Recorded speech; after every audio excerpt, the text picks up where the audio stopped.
Bismillahirrahmanirrahim. Assalamualaikum warahmatullahi ta'ala wabarakatuh.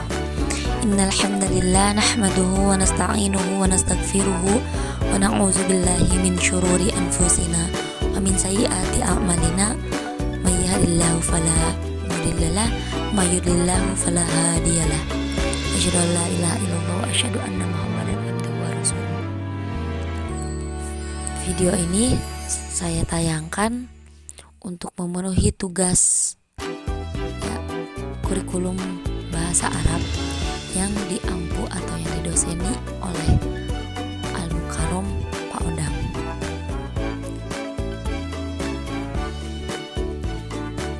Saya di sini izin memperkenalkan diri. Nama saya Nyai Yusabita Fahira-Nisa dengan NIM 11920301114 kelas semester 3 PBAC. Berbicaranya saya di sini, saya akan menjelaskan, memaparkan materi mengenai kurikulum berbasis kompetensi. Nah, sebelum kita tahu apa itu pengertian kurikulum berbasis komputer, kita harus mengetahui pengertian kompetensi. Kompetensi berasal dari bahasa Inggris yaitu kecakapan atau kemampuan. Perpaduan dari kemampuan, pengetahuan, keterampilan, nilai, dan sikap yang direfleksikan dalam kebiasaan berpikir dan bertindak.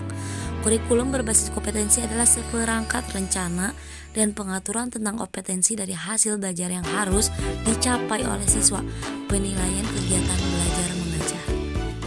Jadi di sini harus dicapai oleh siswa ya. Kemudian materi selanjutnya yakni mengenai latar belakang kurikulum berbasis kompetensi. Latar belakang kurikulum berbasis kompetensi terbagi menjadi 3, yakni yang pertama UUD atau Undang-Undang Dasar Nomor 2 Tahun 1999 tentang Pemerintahan Daerah. Yang kedua UUD Nomor 25 Tahun 2000 kewenangan pemerintah dan provinsi sebagai daerah otonom. Yang ketiga TAP MPR Nomor 4/MPR/1999 arah kebijakan pendidikan di masa depan. Kemudian C. Tugas kurikulum berbasis kompetensi itu terbagi menjadi 2, yakni umum dan khusus. Yang umum yakni mengembangkan potensi peserta didik untuk menghadapi perannya di masa depan. Yang khusus mengaktualisasikan potensi peserta didik untuk memecahkan problem yang dihadapi dan memberikan kesempatan kepada sekolah untuk mengembangkan pembelajaran yang fleksibel. Karakteristik KBK ini memiliki 2 bagian, yang ini berdasarkan makna.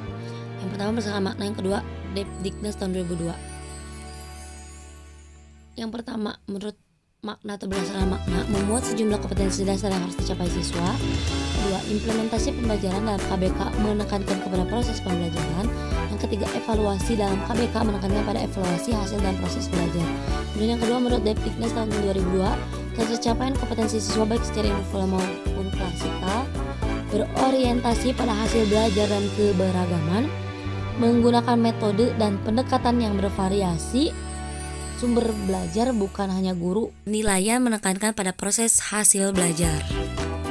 Kemudian materi selanjutnya yakni pengembangan KBK sebagai pedoman dari alat pendidikan bagi guru dengan asas, yakni memiliki 3 asas. Pertama ini asas filosofis, yakni yang bermakna bahwa segala sesuatu harus ada dasar atau ada filsafatnya, menurut filsafatnya. Yang kedua asas psikologis, yang mana kurikulum atau KBK ini harus sesuai dengan psikologis peserta didik dan guru. Yang ketiga ini asas sosiologis, yang mana KBK di sini harus disesuaikan dengan kondisi dan keadaan masyarakat atau budaya sekitar. Materi selanjutnya ini tingkat pengembangan KBK.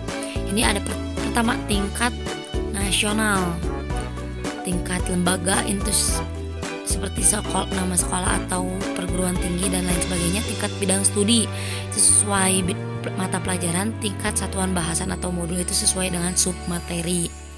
Kemudian materi yang selanjutnya ini mengenai tentang prinsip-prinsip pengembangan KBK dan implementasi KBK. Yang pertama prinsip pengembangan, yaitu ada keimanan, keseimbangan etika, penguatan integritas sosial, perkembangan teknologi informasi, pilar pendidikan, komprehensif dan berkesinambungan, belajar sepanjang hayat.